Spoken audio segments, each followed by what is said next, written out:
Italian Americans. In 1921, one of the most popular films in America was The Sheik, the story of a forbidden romance between an English heiress and a dashing Arab prince. Though the reviews were mixed, the exotic leading man at the center of the film had female moviegoers fainting in the aisles. He was a southern Italian immigrant named Rudolph Valentino, and he was like no other movie star America had ever seen. Valentino was very liberating for the women of this period. They were allowed to fall in love with this other, who was not the guy down the street or the cowboy in the West. Valentino came almost from another planet. But of course he was Italian. He looked Italian. Overnight, Valentino became one of the silent film era's biggest stars. Dubbed the Latin lover by audiences, Valentino held an irresistible charm for American women. American men, on the other hand, they were either jealous of him or they wanted to imitate him. They'd slick back their hair with Vaseline. In fact, a Vaselino was the name for anyone that slicked back their hair like Valentino. Rudolph Valentino was born in Castellaneta, Italy in 1895, and he'd come through Ellis Island alone at the age of 18. 3 years later, he found his way to Hollywood, only to discover that there were few roles for Italians. At this period of time, the ideal on the screen was the American cowboy, or the boy next door, the farm boy. This was what America was about. Italians in movies were always characters, villains and peasants, maybe a crime figure, maybe a thief. With few opportunities for Valentino in traditional Hollywood films, he found work instead in romantic fantasies about faraway places. His Italian looks would stand in for Indian Rajas, Spanish bullfighters, and most famously, an Arab sheik. But even as Valentino's star was rising, he couldn't escape the stigma of being Italian in 1920s America. At the height of his career, he was earning a fraction of what other leading men were making. And despite his efforts to play mainstream roles, producers and audiences would only ever accept him as a dark, exotic foreigner. He tried his hand at other types of roles, but he realized he'd never be Douglas Fairbanks. So that bothered him. He did say at one point that he tried to stay out of the sun because being a Southern Italian, if he got sun, he was going to get darker and darker. There was a climate in America of this anti-Italian sentiment, and he was right there in the middle of it. Italian-American immigrants of even the second generation were still considered racially inferior. 20 years after the start of the Great Migration, the next generation of Italians would begin the difficult transition to becoming Americans. For some Italians, that meant fighting on the front lines of the American labor movement, or demonstrating their faith on the streets of New York, while others would find a shortcut to their American dream. But no matter how they got there, Italians would challenge the prevailing notion of the American melting pot.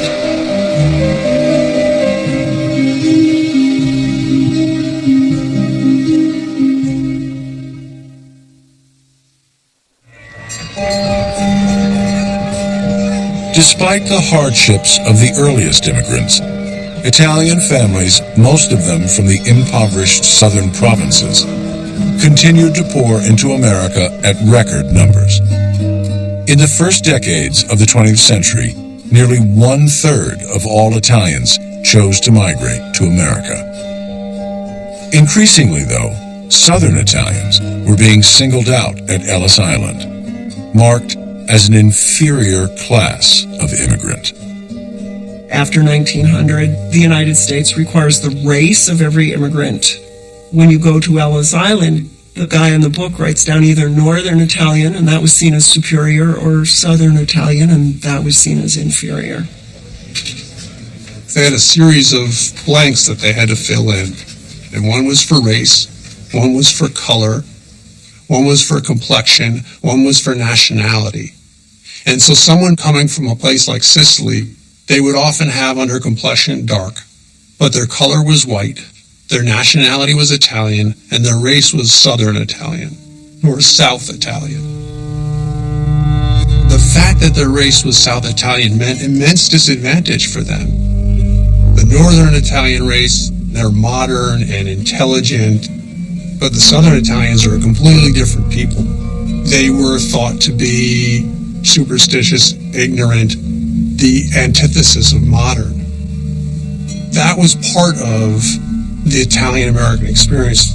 They had to constantly contend with these very pervasive ideas about their biological inferiority, their racial inferiority. The use of all of those negative terminologies, Dago, Guinea, Bop, Italian immigrants, they may not talk about it, but they know it. They know that they're not valued in all sorts of ways. But at the same time, you have an American culture that's very clear that this is an English-speaking, white, upper-middle-class America that expects immigrants to become like us, whatever that means, as quickly as possible, to cut off ties to their homeland, learn to speak English quickly, gain citizenship quickly. A government report published in 1911 found that of all the immigrant groups in America, Italians were the least likely to become citizens. There were many Italians who felt that they couldn't become American at all. And many of them didn't particularly want to be American, and many of them were suspicious of the fact that their children were becoming perhaps a little bit too American for their tastes. Italians did have reason for concern. By sending their children off to school, immigrant parents exposed them to the message that they should forego their Italian identity and become singularly American. One of those Italians was Leonard Covello. Covello was an educator who wrote about the struggle of Italians to assimilate in New York. But in 1896, he was just a 9-year-old immigrant from Avigliano, Italy, named Leonardo Coviello. Leonard Covello, I think he was in the 4th or 5th grade, a teacher said to him, "Your name is no longer Coviello. It's too difficult to say Coviello. And from now on, your name is Covello." And he went home and told his father, and his father was incensed. A teacher had renamed his son. This is the name of his family, going back centuries upon centuries. So the exact nightmare that the Italian parents assumed would occur was occurring in his household. In his autobiography, Covello says, even though he respected what they were doing, he said they were trying to make us American by getting us to hate our families. They were trying to get us to hate the ways their families lived. It wasn't just schools that were trying to Americanize immigrants. Protestant social workers were a familiar presence in Italian enclaves, preaching the virtues of good hygiene and a proper American diet. There was a huge struggle around oatmeal.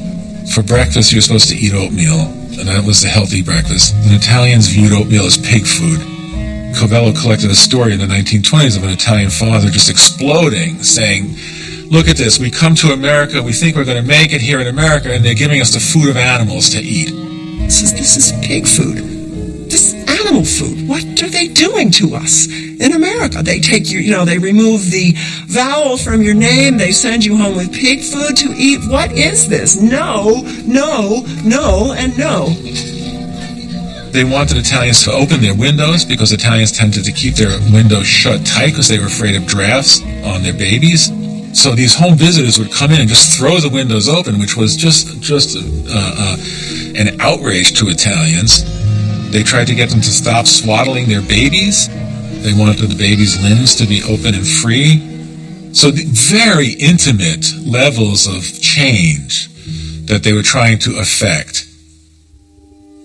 All of this was to stigmatize the practices of the immigrant groups, the food that they ate, cultural expression around holidays was all ridiculed, and to be replaced by really an Anglo-Saxon practices and culture.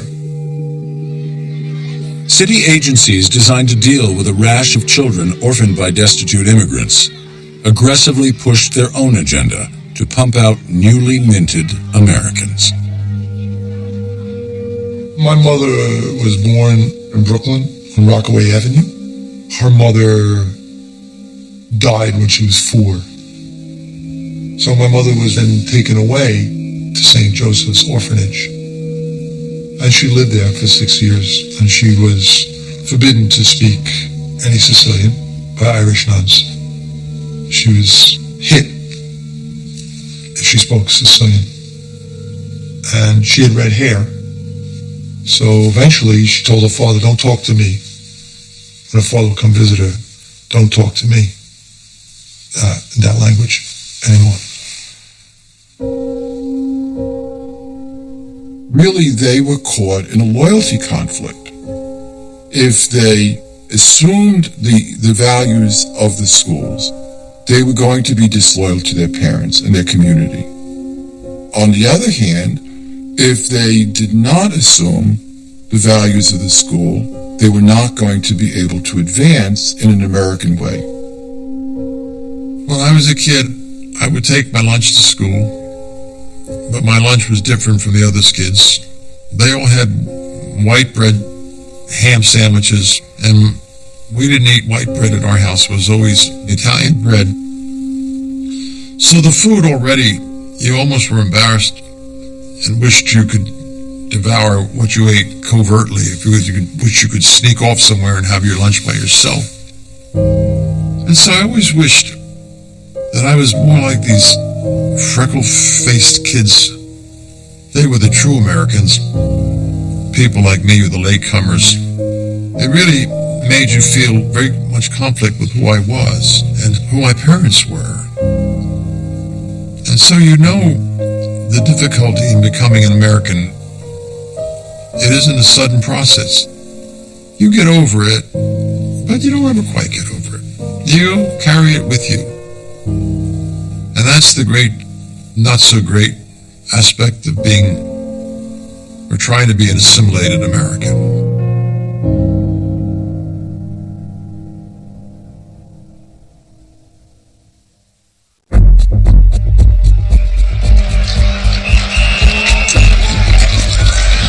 Just as Italian immigrants were trying to assimilate into the fabric of America, a growing chasm between America's rich and its working class was widening. Laborers were organizing and agitating for better working conditions in factories and mills. Many strikes turned violent as desperate workers squared off in the streets against company guards and state militias. Italian laborers, unskilled and desperate for work, were often forced to cross picket lines. But that would all change in 1912 in the mill town of Lawrence, Massachusetts, when Italians would take the lead in the fight for workers' rights. Lawrence, Massachusetts was a quintessential mill town. There were something like 25 to 28,000 mill workers filling these huge mills that were several blocks long. They needed a constant flow of human labor. The biggest group was Italians. Textile work was becoming increasingly dangerous. In Lawrence, the average worker didn't live past the age of 39. The damp mills were rife with disease, and the powerful looms, inexorable motion, became death traps for exhausted workers. Out of necessity, the whole family worked in the mills. Women, men, and children. And women worked in the mills when they were pregnant up until the moment where they gave birth, because they desperately needed the money. There are stories of women giving birth between the looms in the mills.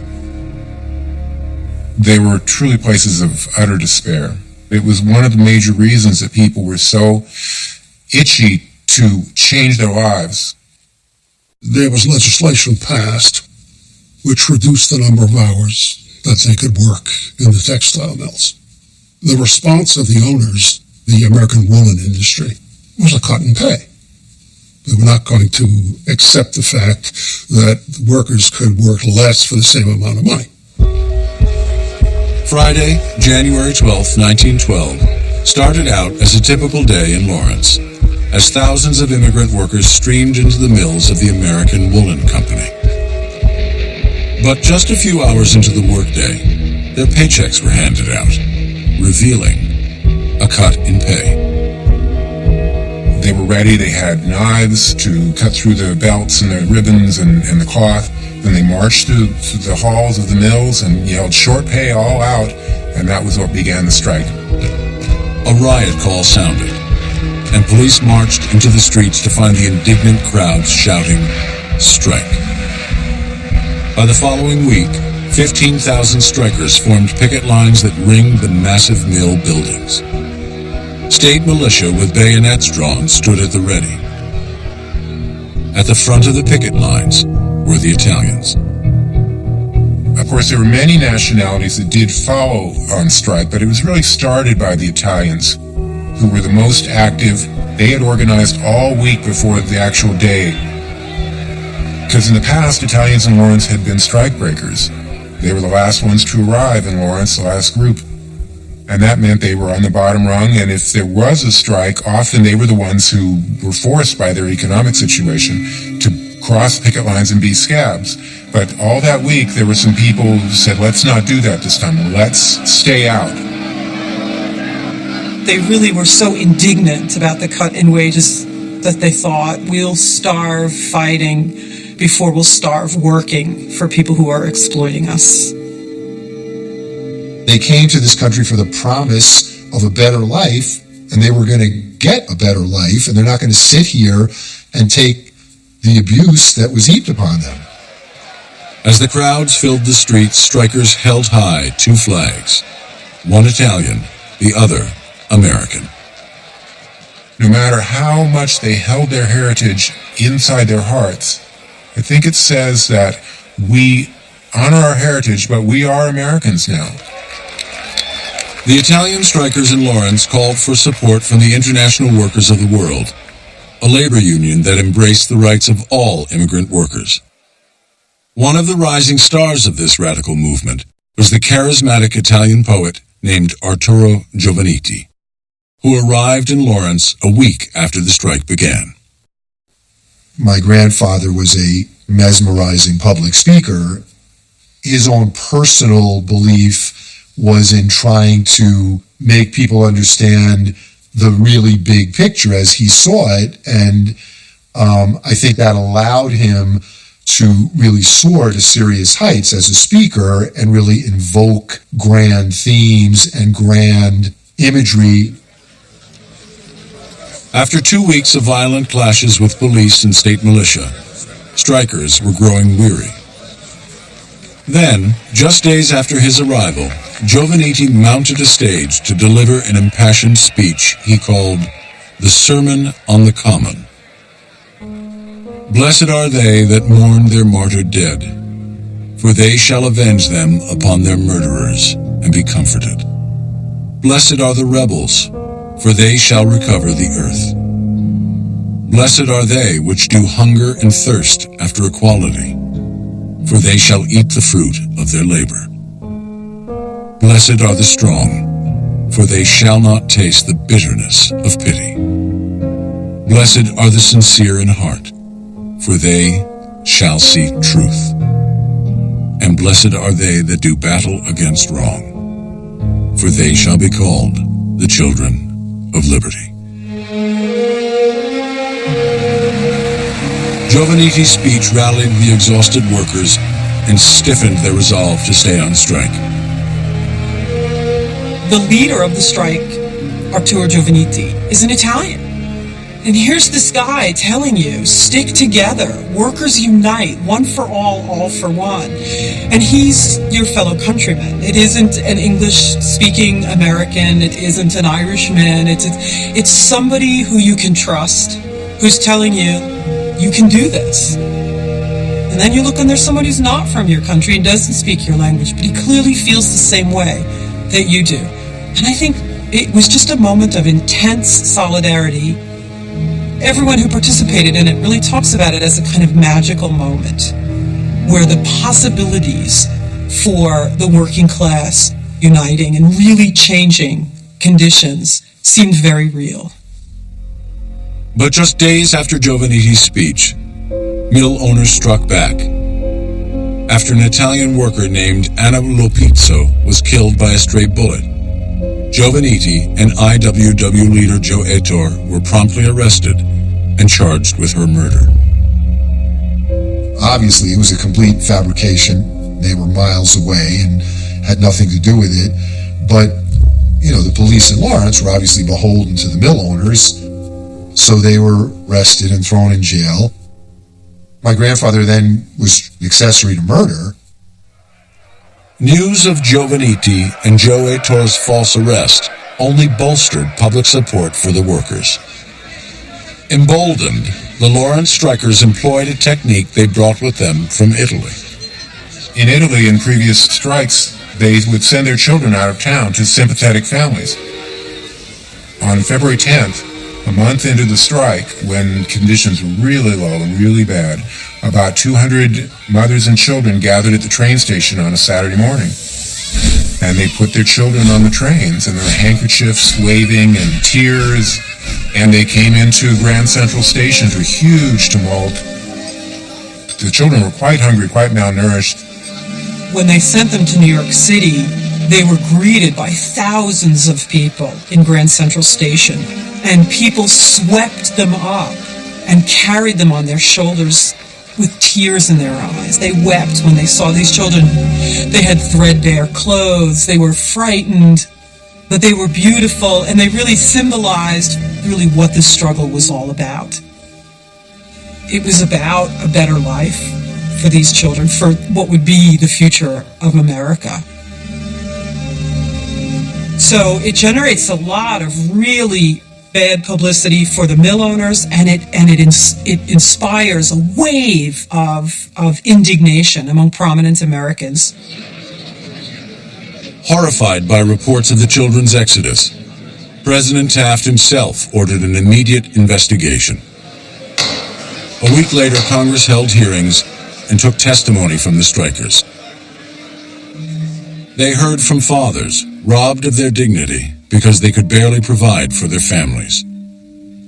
And they heard from illiterate children who had to work instead of attending school.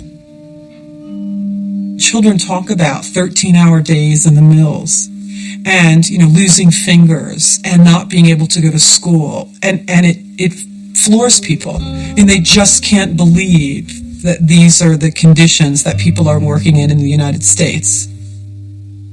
It gradually began to dawn on the congressman that this was a Dickensian situation here in America. That was what made William Wood and the other mill owners decide we have to settle this strike right now. In many ways, it could be called the most successful strike in labor history. They got raises of about 15%. But even more significantly was all of the mill owners in New England, they met and they decided they did not want another Lawrence in their town. So you had almost 300,000 people in all getting a raise as a result of the Lawrence strike. Because the Italians were the leaders in it, it had a huge effect on their self-perception. They weren't just scabs anymore, they weren't just strikebreakers, they really saw they had a place. Giovannitti was eventually acquitted of murder charges and emerged from the strike as a formidable figure. He and other prominent Italian labor leaders like Carlo Tresca commanded huge audiences and continued the struggle for immigrant workers' rights that reverberates to this day. It really was a kind of momentous turning point in the struggle for dignity, even beyond economic grievances, but just looking at people in the wider context of industrial exploitation and saying, hey, people cannot live like this. This is not how human beings can be treated.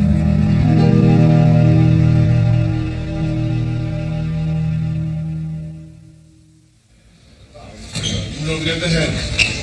Got it? Frankie? I got it. The rifle underneath here, right? Don't touch the hand. Take a straight back. In East Harlem, every summer for the last 130 years, the members of Our Lady of Mount Carmel Church remove a statue of the Madonna to be paraded throughout the streets.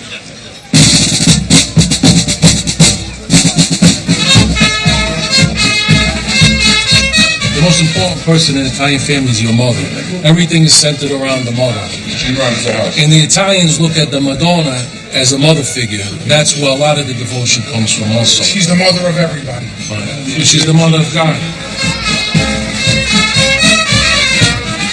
Today, parishioners come from all over to show their devotion. But for the original Italian immigrants who built the church, this festival was yet another demonstration. A way to say that while they wanted to become Americans, Italians would not be told how to practice their faith. When the Italians arrived in America, the Irish were already in control of the country's Catholic Church. By 1879, New York's St. Patrick's Cathedral stood as a towering symbol of their might. By the turn of the century, Italian Catholics in East Harlem wanted a church of their own, and they set about building Our Lady of Mount Carmel, one brick at a time. The centerpiece was to be a statue of the Madonna brought from Italy, made with real human hair and a cape adorned with donated jewelry. Back in Italy, sometimes people made vows to the Madonna. If they had a baby that was sick, they'd buy a wax baby, or if their arm hurt, they would buy a wax arm. They would bring the wax objects into the church, lay it at the front of the altar, and there are these descriptions of the front of the church piled high with wax body parts, representing kind of an outward expression of all the ills of the community that the Madonna was presiding over and healing and caring for.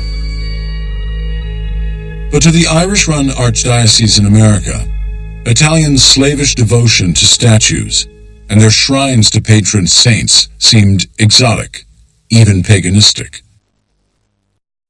According to Catholic belief, the statues are supposed to be representations to inspire, but that's all they're supposed to be, statues. But the Italians treated them as a bit more than that, like they really had, warm blood in them somehow. The patron saints were different. It wasn't St. Patrick, it was Gemelli, the twins. The Irish Americans had no idea who these people were. St. Lucy with her eyeballs on a plate. I mean, these were unknown to Irish. Italian immigrants were called the Italian problem from the moment they arrived. It's impossible to exaggerate the vitriol with which Irish priests in the United States spoke about Italian immigrants. I mean, these were ignorant people, they said, who knew nothing about the faith, who practiced this weird amalgam of piety that they had never seen before. The Italian Catholics were different. It's a culture of sight and sound and taste. It's not a culture of the book in the same way that Jews and the Irish are.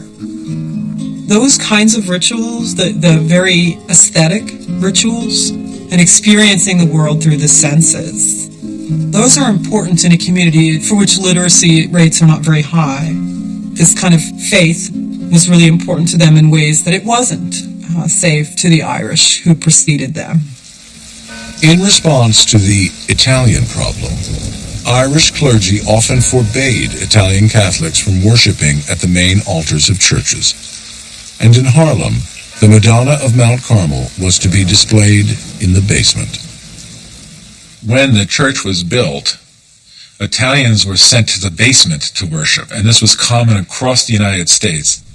Italian immigrants worshipped in the basements of Catholic churches, in the lower churches, because they weren't understood to be somehow good enough to come upstairs. Italians hated it. They knew they were being insulted. They knew that to put the Madonna in the basement was an insult to them and to the Madonna. Though Italians were barred from worshiping the Madonna at the main altar, the Irish clergy could do nothing to stop them from bringing her onto the streets. The first festivals were small, but by 1917, the Feast of Mount Carmel was drawing Italians from enclaves up and down the East Coast. Italian Catholics who had come to see the glorious Madonna of 115th Street. Literally hundreds and hundreds and hundreds of thousands of Italian Americans arrived in Italian Harlem, from Astoria, from the Bronx. Italians arrived in buses from Philadelphia, from all over New Jersey.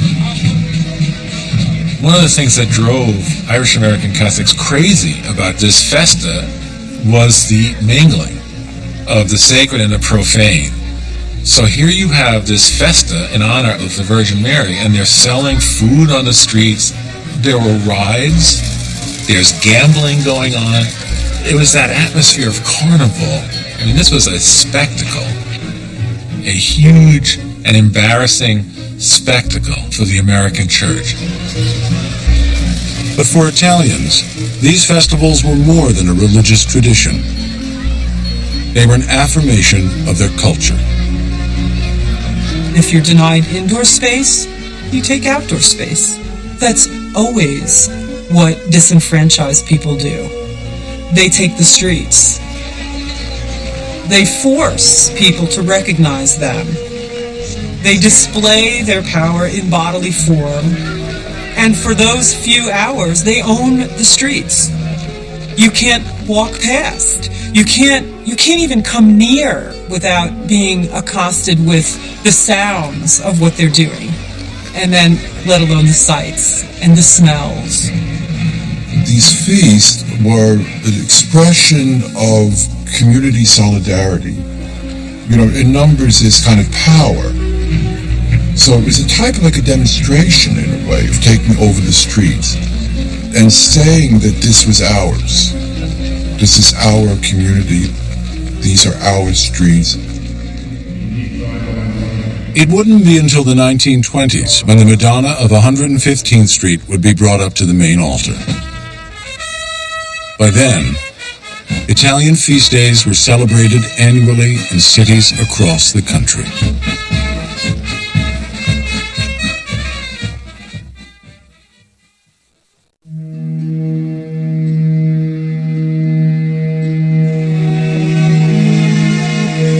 By 1919, over 3 million Italians were now residing in America, and most were still occupying the lowest rungs of society.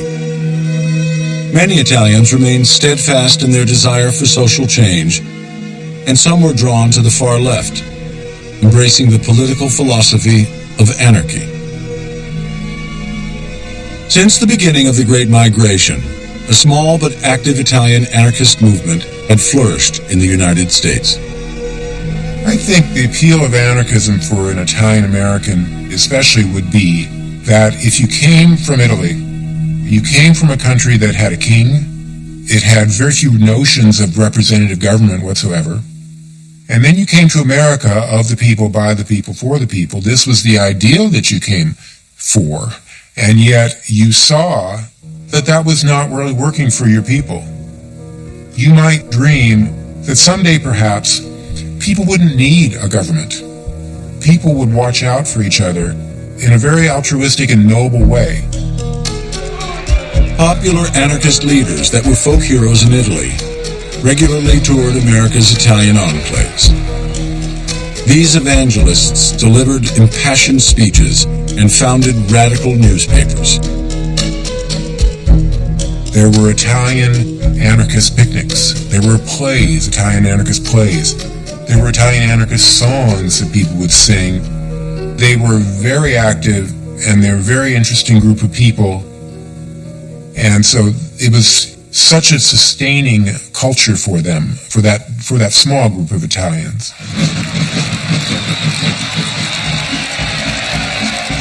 But with America's entry into World War I in 1917, the government began cracking down on anarchist groups who were vocal about their opposition to war.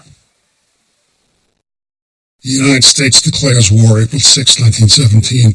Within days, President Wilson gives orders to stop crushing all forms of dissent. They were relentlessly hounded and persecuted. You can't speak out against the war. You can't do anything that will interfere with the war effort, or your publication will be suppressed. You'll be thrown in jail, deported. And in 1919, the small group of anarchists decide they're going to strike at the heart of state power. Just after 11 p.m. on the night of June 2nd, 1919, a man dressed in a pinstriped suit and derby hat quietly strolled through a posh Washington, D.C. neighborhood. Hidden in his suitcase was 20 pounds of dynamite. As he approached the home of U.S. Attorney General A. Mitchell Palmer, he tripped and fell.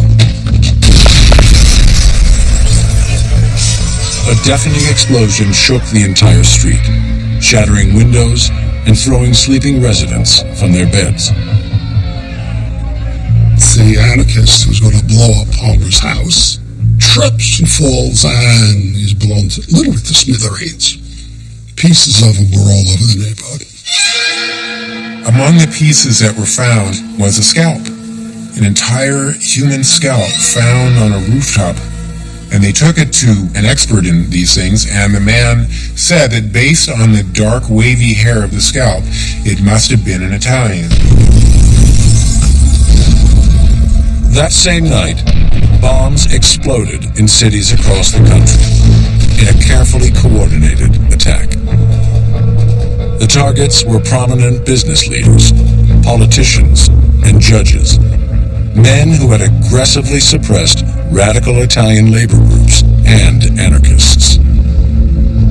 In many of the bombing sites, they found a pink flyer that was signed by the American anarchist fighters. And it said, "We have reached out, we have tried to dream of peace, and you have jailed us, you have murdered us, you have starved us. From this point on, no compromise, no backing down. We are here to fight." In response to the anarchist bombing, Attorney General Palmer went on a mission to track down every last anarchist in America. He cast a wide net over cities all along the East Coast, raiding clandestine offices and confiscating printing presses. Attorney General A. Mitchell Palmer began what are known as the Palmer raids. Some 4,000 or 5,000 people, radicals and labor leaders as well, were rounded up without any due process. Many were shipped out of the country. And at that point, anybody who was in any way associated with anarchism went underground as much as possible. After the bombings, two Italian anarchists, Niccolo Sacco and Bartolomeo Vanzetti, were picked up by the police. Their arrest would set in motion one of the most infamous events in Italian-American history.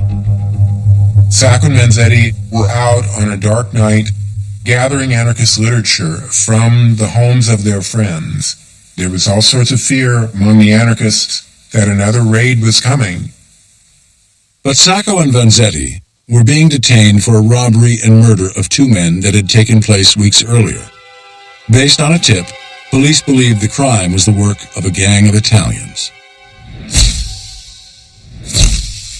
Sacco and Vanzetti both emigrated at the turn of the century, but didn't meet until years later after they became involved with the growing labor movement. Neither of them were anarchists when they arrived in the United States, and it was their experiences as workers and the way they saw other working people treated, that turned them to this most radical of political philosophies.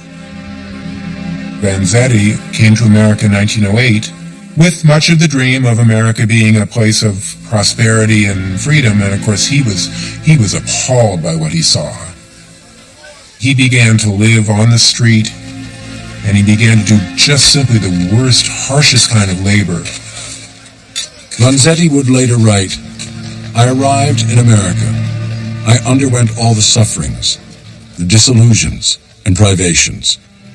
Here I saw all the brutalities of life, all the injustice, the corruption in which humanity struggles tragically."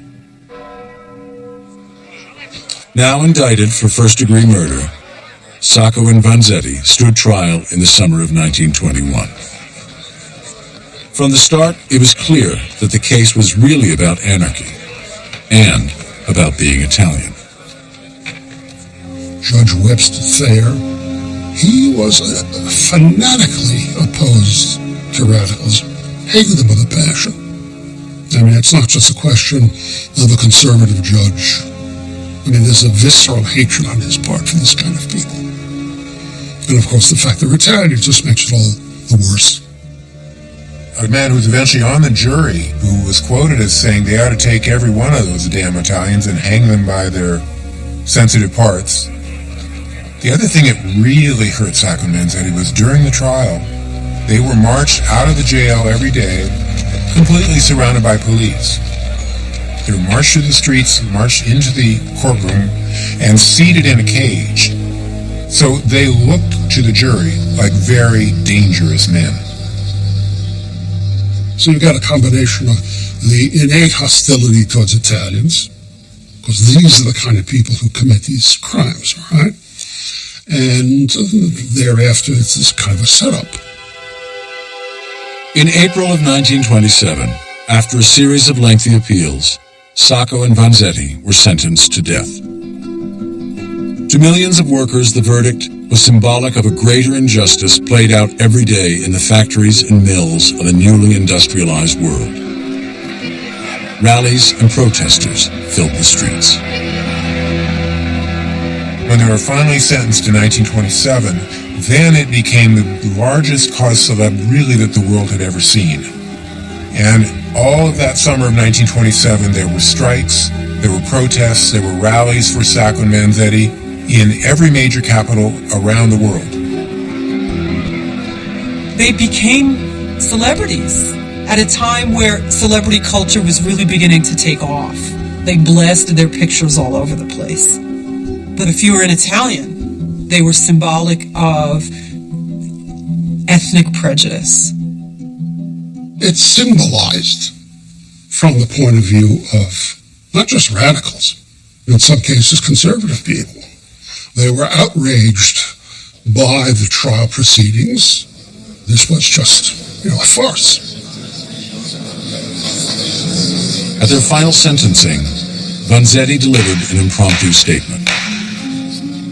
Vanzetti, who was always more cerebral, he steps into the chamber and he says, "I've not been guilty of murder. I've been guilty of some sins perhaps, but never murder." He says, "I couldn't even begin to say how we have suffered for things we did not do. I feel I'm also being convicted for things I am guilty of. I've been convicted as a radical, and indeed I am a radical. I've been convicted as an Italian, and indeed I am an Italian."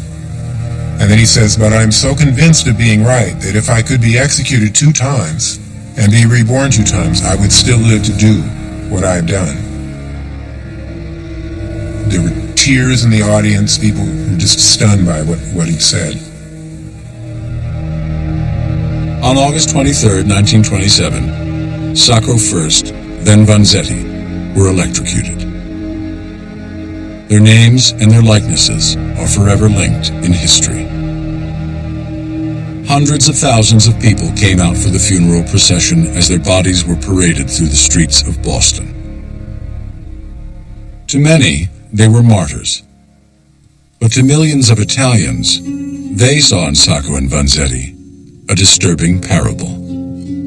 I think clearly they saw this as the way in which Italians were regarded by this country, by the Anglo-Saxon dominant class, the disdain with which Italians were regarded. So I think it just reinforced the sense of you're an alien. You don't really belong here. You don't fit in here. I believe that almost every Italian American from the day they were arrested until on into the 1960s at least heard the story at the kitchen table probably of Sacco and Vanzetti. It was a lesson. It was a lesson that probably only had to be repeated once. This is what happens or could happen to you as an Italian American if you step out of line. By 1924, an anxious America was seriously questioning its open-door immigration policy. On May 26th, in a ceremony held outside the White House, President Calvin Coolidge signed into law the Johnson-Reed Act, which set strict immigration quotas for Italians. Coolidge himself remarked, "Biological laws tell us that certain divergent people will not mix or blend." For Italians, the message was clear. No matter how you raise yourself up in American society and make lots of money, have a great business, you're still an Italian, you're still a Dago, you're still a WAP to the outer world, to the larger mainstream American community. By the time the act went into effect, some 2 million of the 4 million Italians who journeyed to the U.S. had returned to Italy. Those who remained struggled to forge ahead as Americans.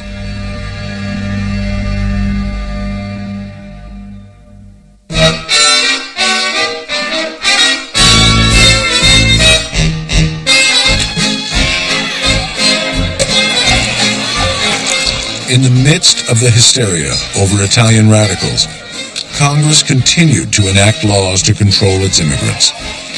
But one of those attempts, Prohibition, presented an unexpected opportunity. Overnight, illegal bootlegging became a multi-million-dollar trade and a chance for some poor young men to lift themselves out of their ethnic ghettos. There was just such enormous money to be made by this. And there were Irish gangsters, Italian gangsters, Jewish gangsters.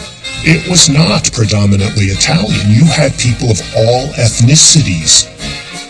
Before 1920, the American underworld was essentially Irish and Jewish. The Italians were not much involved.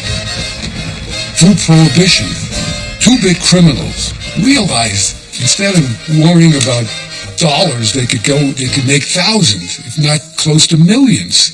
It turned these amateurs into criminal executives. Within a year after the passage of Prohibition, the number of saloons in New York had doubled. Except that they were all illegal.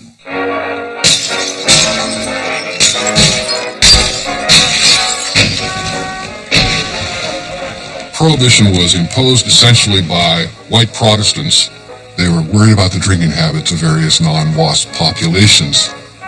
They were anxious about these new immigrants coming in and corrupting the America that they had grown up with and that they thought of as the true America.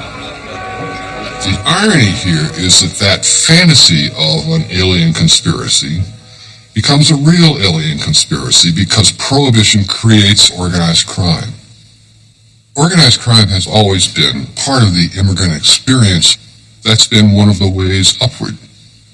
But it really doesn't get going until the great bonanza of Prohibition comes along. All of a sudden, the world opens up for gangsters.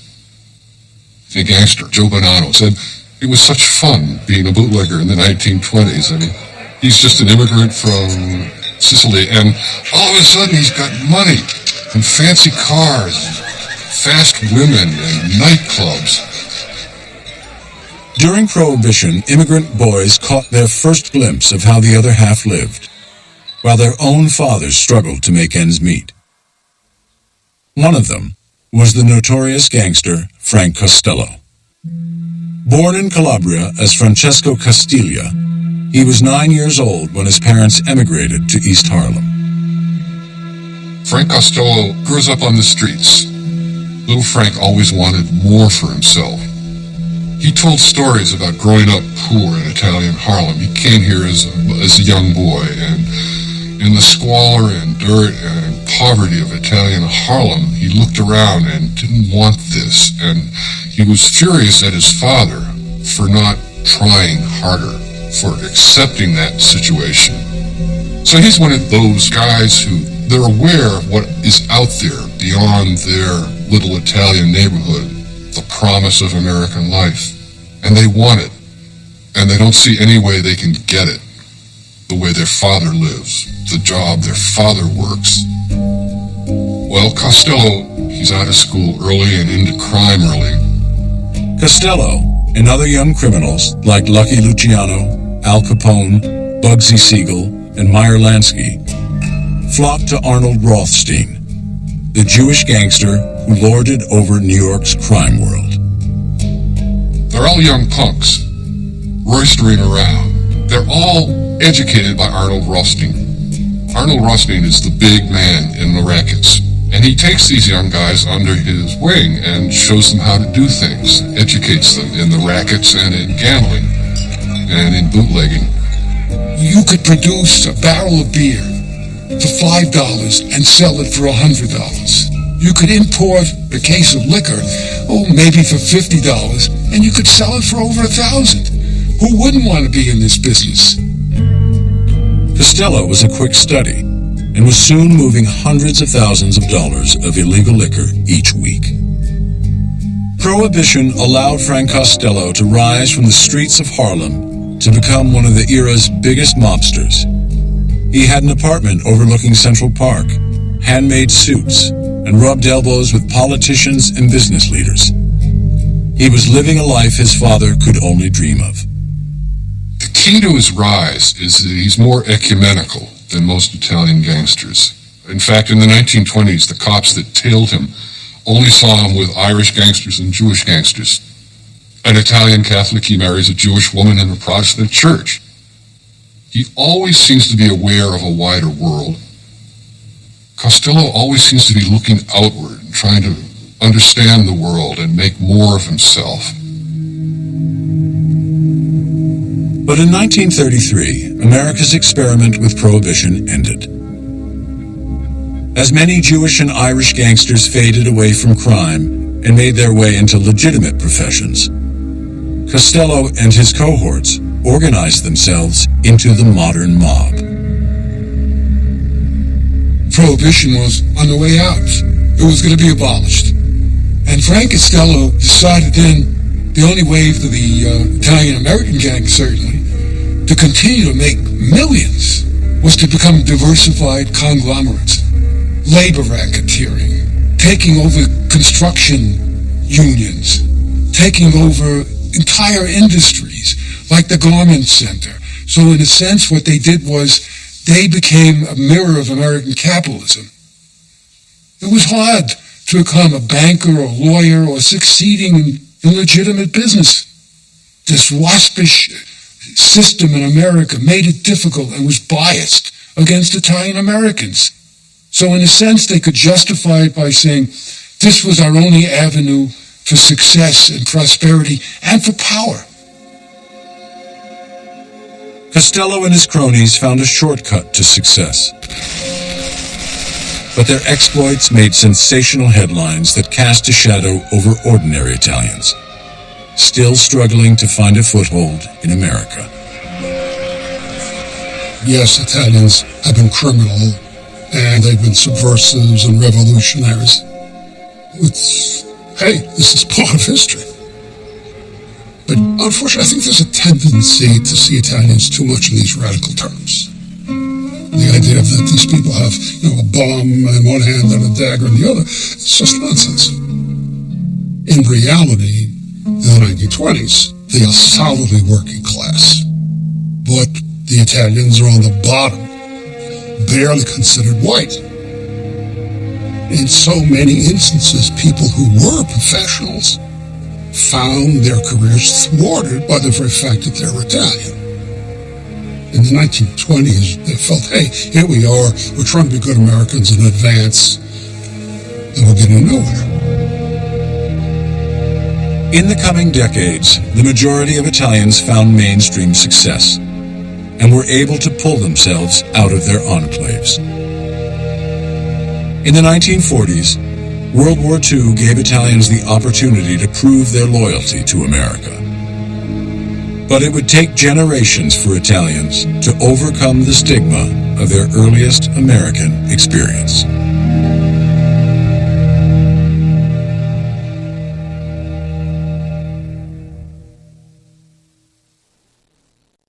Next time, Italian Americans enter politics and become a force for change. LaGuardia took those values of the family and transformed them into social policy. But with the outbreak of war, loyalties are tested. He's a national hero, and then his parents are identified as enemy aliens. And Italian Americans sign up to fight. There's no doubt what side they'd be on. We're giving up our lives. We're the backbone of the country.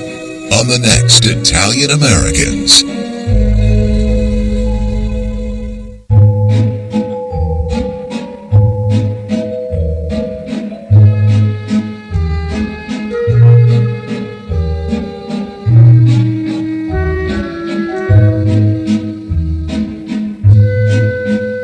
To learn more about Italian-American culture and history from the late 19th century to today, visit pbs.org/The Italian Americans or visit us on Twitter at #ItaliansPBS.